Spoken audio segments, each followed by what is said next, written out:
স্ত্রীর নির্যাতনে রেলের নিচে ঝাঁপ দিয়ে আত্মঘাতী স্বামী। ঘটনাটি ঘটে শনিবার সন্ধ্যা নাগাদ সিপাহীজলা এসপি অফিস সংলগ্ন নলজলা আগরতলা সাবরুম রেলপথে। ঘটনা প্রসঙ্গে জানা যায়, শনিবার সন্ধ্যা নাগাদ নলজলা এলাকার দিনমজুর গরু ব্যবসায়ী জামাল হোসেন কোনো এক বিষয়কে কেন্দ্র করে স্ত্রীর সাথে প্রতিনিয়ত সাংসারিক ঝামেলা হয়।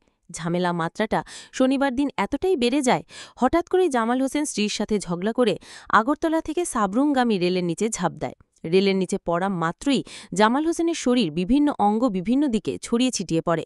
মুহূর্তের মধ্যে স্থানীয়রা ঘটনাটি দেখতে পায়, খবর দেয় বিশ্রামগঞ্জ থানায়।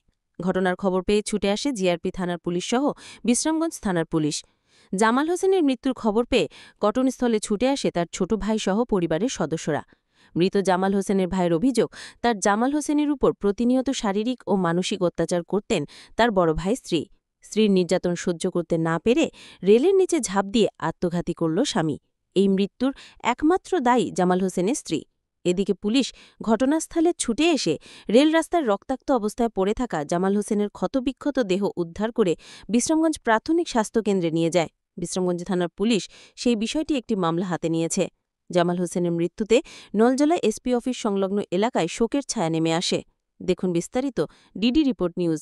অনাতি প্রেসা। এদিকে যে রেলটা গেছে সাবরুম, এই রেলের তলে ফিরে আমার ভাই মারা গেছে। নাম জামাল হোসেন।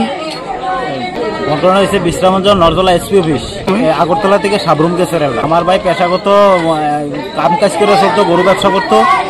এর বর্তমানে ছেলে আছে 2 জন, এই কাম কাজ করে চলতো আর কি। বাড়ি বিশ্রামগঞ্জ নলজলা এসপি অফিস। আমরা খবর দিচ্ছি, আমরা তো দেখছি না, আয়া পুলিশ টুলিশ দেখছি, ফায়ার সার্ভিস আইছে, থানা আইছে। কারণ বলতে এটা সম্ভবত পারিবারিক সমস্যা আছে, এই কারণে মরছে। পারিবারিক সমস্যা, এটা আর কিছু না। তারা স্বামী স্ত্রীর মেয়ে যে কোনো দ্বন্দ্ব আছে, এই কারণে আছে, অন্য কিছু না। তাহলে হ্যাঁ, এইভাবে মরার কোনো প্রশ্ন ওঠে না। বয়সটা আনুমানিক 50-এর উপরে। এটা স্বাভাবিক না, এটা অস্বাভাবিক মৃত্যু হইতে পারে।